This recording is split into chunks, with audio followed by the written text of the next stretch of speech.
তো কোথাও বেড়াতে যেতে গেল তো খুব মজা, যে হ্যাঁ বেড়াতে যাচ্ছি, খুব মজা লাগে। আর যখন বাড়ি আসে না তখন মনে হয় কি কাজই শেষ হয় না। দেখো কত জামা কাপড়, কালকেও কিছু গুছিয়ে রেখে দিয়েছি, আজকেও আবার রয়েছে।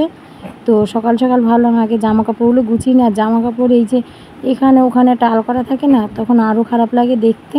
তো কালকেও তো অনেকগুলো কেচেছি, সেইগুলো ভাঁজ করা হয়নি। এই যে বেড কভার টভার সব কেচেছিলাম কালকে, তো সেইগুলো ভাঁজ করা হয়নি। তো সকাল সকাল ভাঁজ করবো। আলনাটা আমার পুরো ফাঁকা জানো। তো আলনাটাও গুছিয়ে নেবো আগে।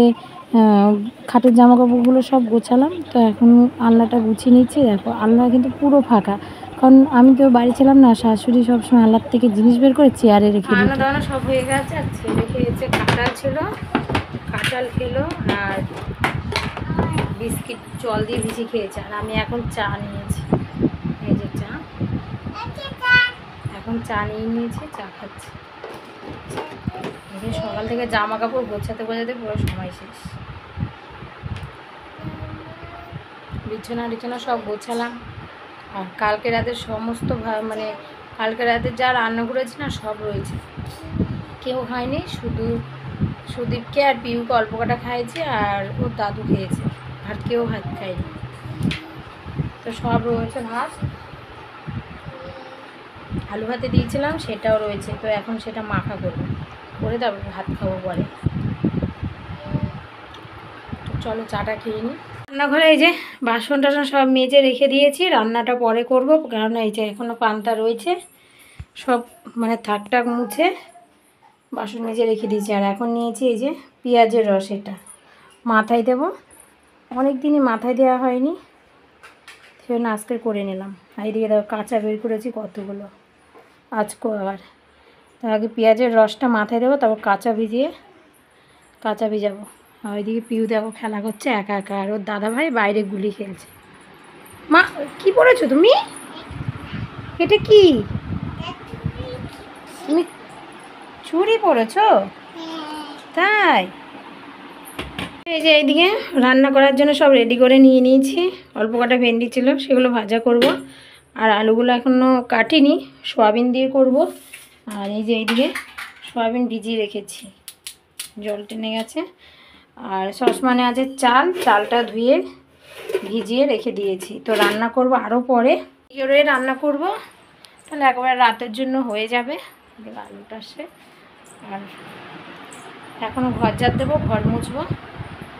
চলো পিউকে স্নান করাবো, 12:30 বাজে এখন। তো এদিকে রান্না হয়ে গেছে। রান্না তো করলাম ভেন্ডি ভাজা আর সয়াবিন আলু দিয়ে। আর মেয়েকে আর ছেলেকেও খাওয়ানো হয়ে গেছে, এখন আমি ভাত খাবো। এই যে তরকারিটা হয়ে গেল, অল্প করেই করেছি এখন।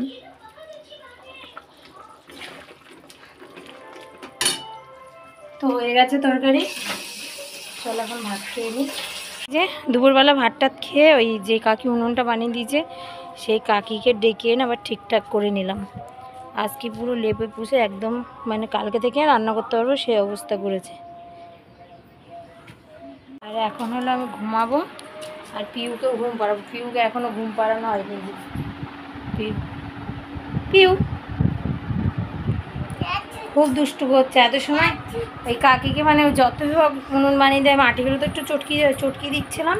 আর সে বাইরে গেটে মানে বাইরে গিয়ে সে ধুলোবালি খাচ্ছে, এত দুষ্টু। দেখো একা করে ঘুমাচ্ছে।